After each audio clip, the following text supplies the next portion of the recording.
நன்றியால் துதிப்பாடு நம் இயேசுவை நாவாளே என்றும் பாடு. ஆண்டவரே, 23ஆம் ஆண்டின் கடைசி நாளாகிய இன்று நீர் இந்த ஆண்டு முழுவதும் செய்த எல்லா நன்மைகளுக்காக உள்ளத்தின் ஆழத்திலிருந்து நன்றி சொல்லுகிறோம்.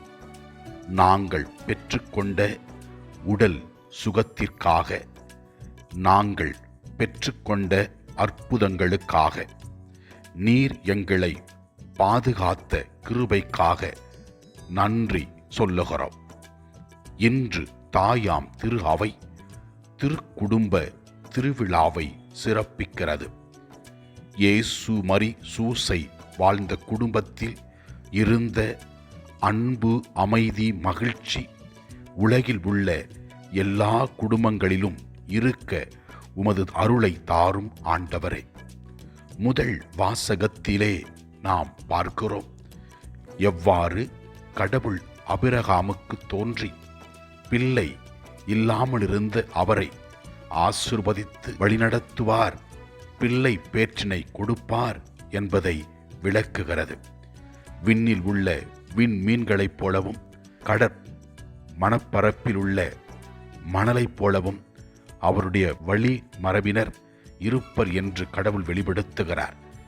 2ஆம் வாசகத்திலே நாம் பார்க்கிறோம் நம்பிக்கையினால் எவ்வாறு விசுவாசத்தின் தந்தையாக மாறினார், அவருடைய நம்பிக்கையால் எவ்வாறு அனைவரும் ஆசீர்வதிக்கப்பட்டோம் என்பதை விளக்குகிறது.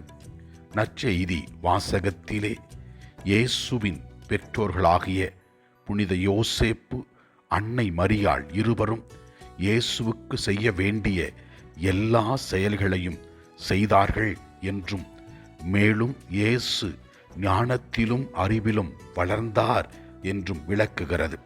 ஆண்டவரே, உமது அருள் பிரசன்னத்தில் இருக்கிற நாங்கள் உலகில் உள்ள எல்லா குடும்பங்களுக்காக ஜெபிக்கின்றோம். பெற்றோர்கள், குழந்தைகள் ஆகிய அனைவரும் உம்மை தேடுகிற மக்களாக, உம்மை முதன்மையில் நாடுகிற குடும்பங்களாக இருக்க வேண்டும் என்றும், ஆன்மீகத்திலும் ஞானத்திலும் வளரக்கூடிய அருளை கொடுக்க வேண்டும் என்று ஜெபிக்கிறோம். உலகில் உள்ள குடும்பத்தில் உள்ளவர்கள் அனைவரும் உடல் உள்ள சுகத்துடன் வாழ அருள்தாரும். ஆண்டவரை நோக்கி நம்முடைய தேவைகளுக்காக ஜெபிப்போம். எல்லாம் அல்ல இறைவன், தந்தை, மகன், தூய ஆவியார் நம் ஒவ்வொருவரையும் ஆசீர்வதிப்பாராக. இயேசுவுக்கு புகழ். மரியே வாழ்க. ஆமென்.